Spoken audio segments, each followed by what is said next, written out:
Hi friends, నా పేరు సుమంత్. మీరు చూస్తున్నది గ్రూట్ టామ్ యూట్యూబ్ ఛానల్. ఇవాళ మన టాపిక్ సైకిల్ డయాగ్రామ్. అసలు సర్కిల్ డయాగ్రామ్ అంటే ఏంటి, అది ఎలా వేయాలి అండ్ ఈజీ స్టెప్స్లో ఏ విధంగా అయితే వేయాలో నేను చెప్తానండి. విత్ గ్రాఫికల్ రిప్రజెంటేషన్తో చెప్తానండి. కాబట్టి ఫ్రెండ్స్, నా యొక్క కన్వీనియన్స్ కోసం అని చెప్పేసి ఈ సర్కిల్ డయాగ్రామ్ని, ఒక ప్రింటెడ్ సర్కిల్ డయాగ్రామ్ని నేను ఈ వీడియోలో చూపిస్తాను friends.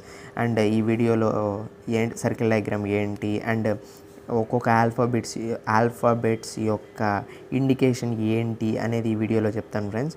First of all, induction motor యొక్క పర్ఫార్మెన్స్ని మనం గ్రాఫికల్ రిప్రజెంటేషన్లో వేయడానికి మనం ఈ సర్కిల్ డయాగ్రామ్ను ఉపయోగించుకొని మనం చెప్తాం ఫ్రెండ్స్, దాని యొక్క పర్ఫార్మెన్స్ అనేది ఏ విధంగా ఉంది అనేసి. సో కాబట్టి నెక్స్ట్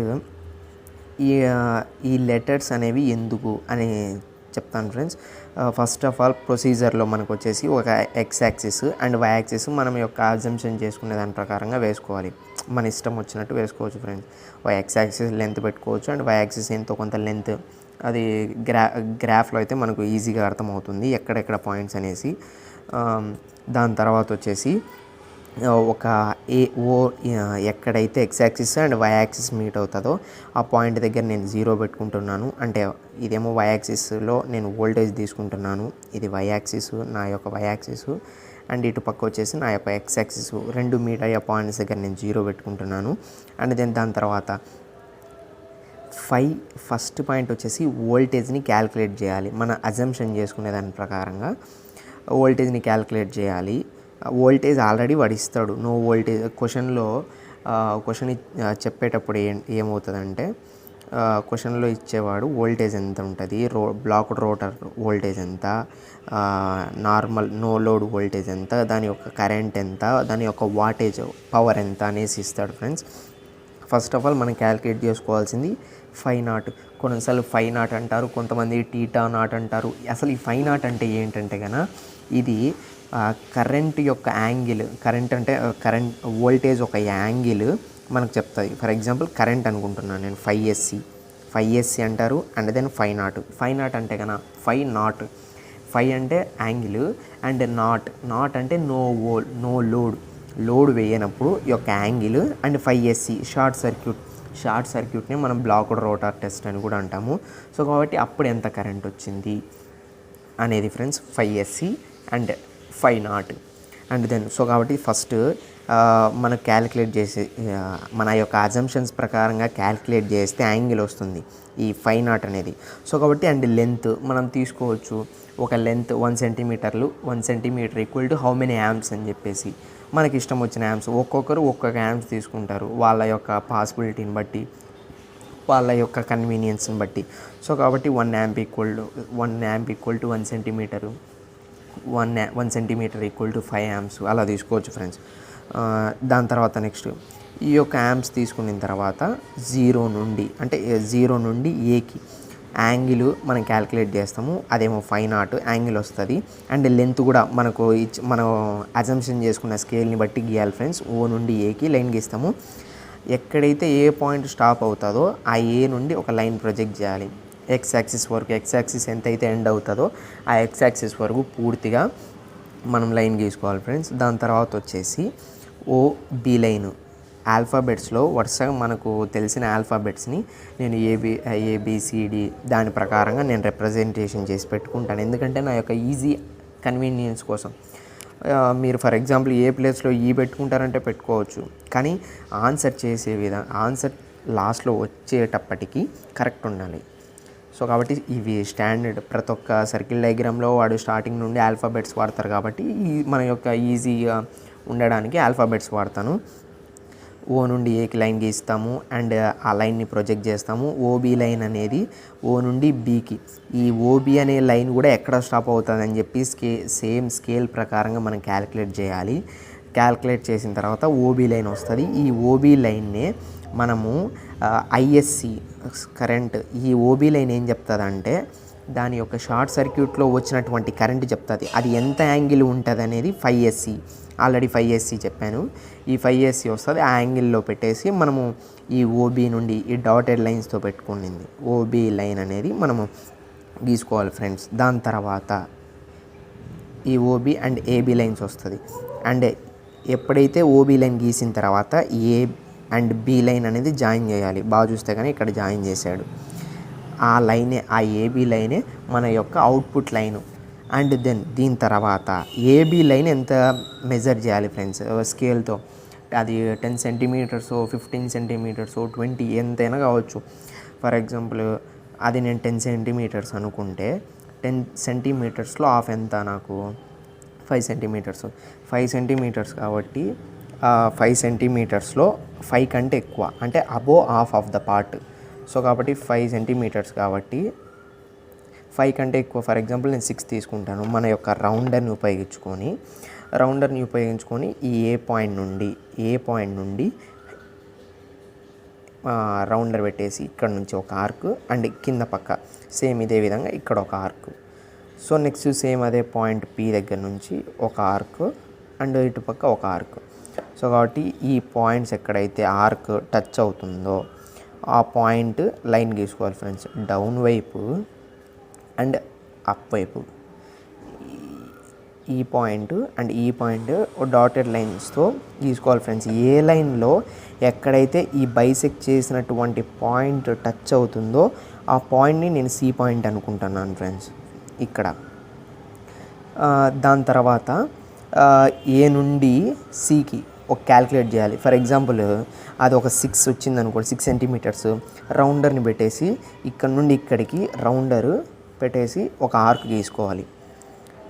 గీసుకున్న తర్వాత మనకి డోమ్ షేప్ వస్తుంది. ఫర్ ఎగ్జాంపుల్ ఏ అయిపోయింది, నాకు బి పాయింట్ అయిపోయింది. దాని తర్వాత ఈ పాయింట్ సి అయిపోయింది.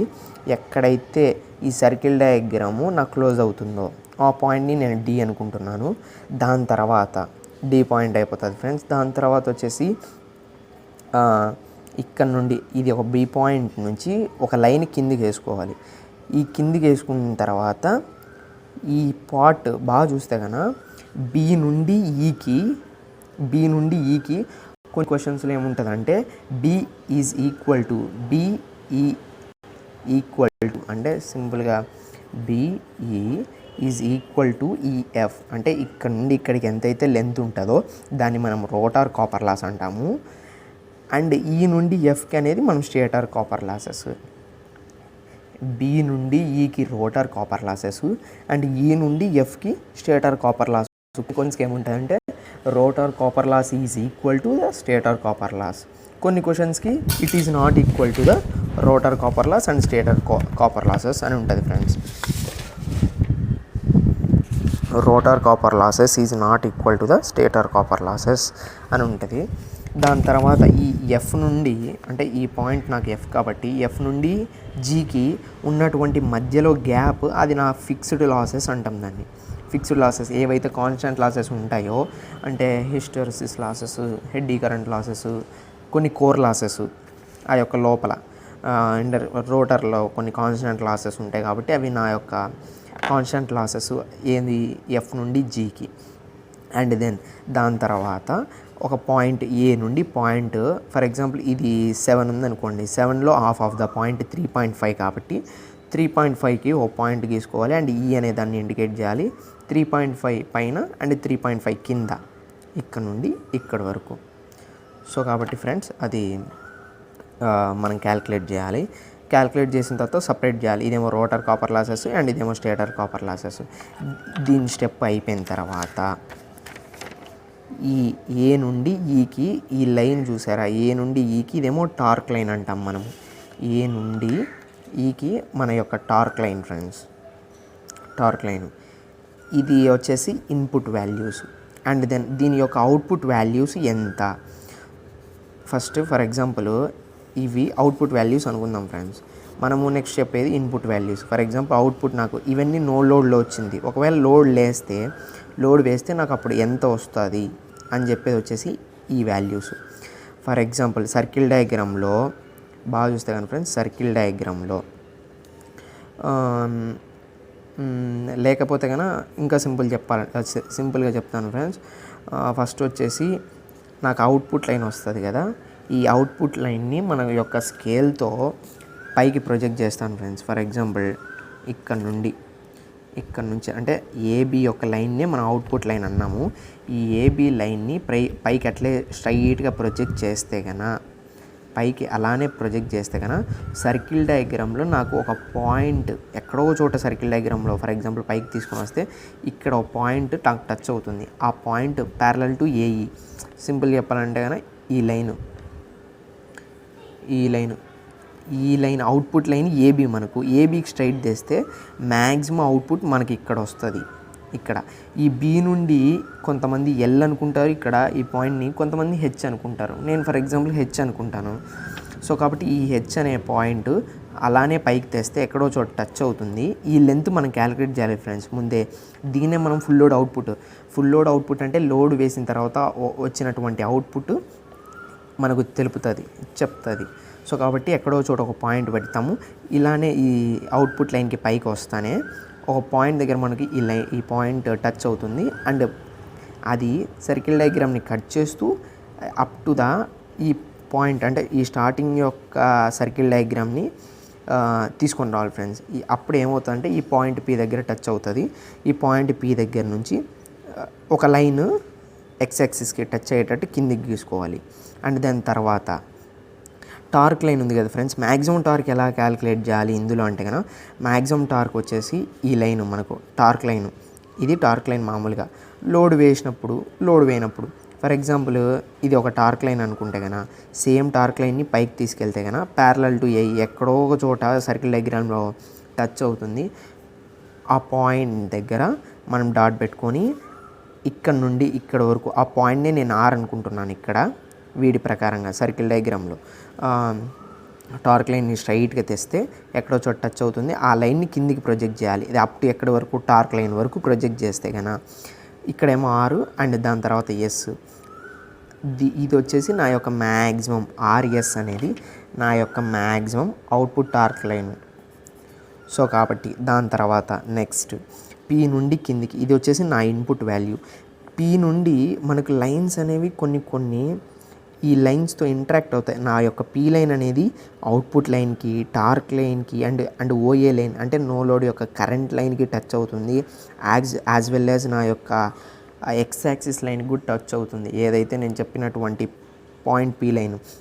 సో కాబట్టి పిఎం అంటే కనుక ఫుల్ లోడ్ యొక్క అవుట్పుట్ నాకు ఎంతైతే ఉంటుంది కనుక ఇది వచ్చేసి ఇవన్నీ నా యొక్క ఇన్పుట్లు అంటే లోడ్ వేయకముందు. ఇవన్నీ వచ్చేసి నా యొక్క అవుట్పుట్లు ఓపీలు అనుకుంటా. ఇదేమో నా యొక్క ఇన్పుట్లు అండ్ ఇవేమో నా యొక్క అవుట్పుట్లు. సో కాబట్టి పి నుండి ఎంకి ఎం అనేది ఒక పాయింట్. ఎం నాకేం చెప్తుంది అంటే అది ఒక ఫుల్ లోడ్ అవుట్పుట్ ఎంత వచ్చింది అని చెప్పేసి. అండ్ దాని తర్వాత ఎం నుండి ఎన్కి ఇది ఎం అనేది ఒక పాయింట్. ఎం నుండి ఎన్కి నాకేం చెప్తుంది అంటే అది రోటర్ కాపర్ లాస్. అవుట్పుట్లో రోటర్ కాపర్ లాస్ ఎంత వచ్చింది అని చెప్పేది. దాని తర్వాత పి నుండి కేకి నా యొక్క ఇన్పుట్ లైన్ ఎంత ఉంది అని చెప్పేదే నా యొక్క పి నుండి కేకి ఈ total line input line. And MN already చెప్పా, ఏది rotor copper losses. And P నుండి ఎన్కి వచ్చేసి నా యొక్క రోటర్ యొక్క ఇన్పుట్, రోటర్కి నేను ఎంత సప్లై ఇచ్చాను అని చెప్పే వాల్యూనే నాకు ఈ పి నుండి ఎన్కి అయినటువంటి రోటర్ యొక్క ఇన్పుట్.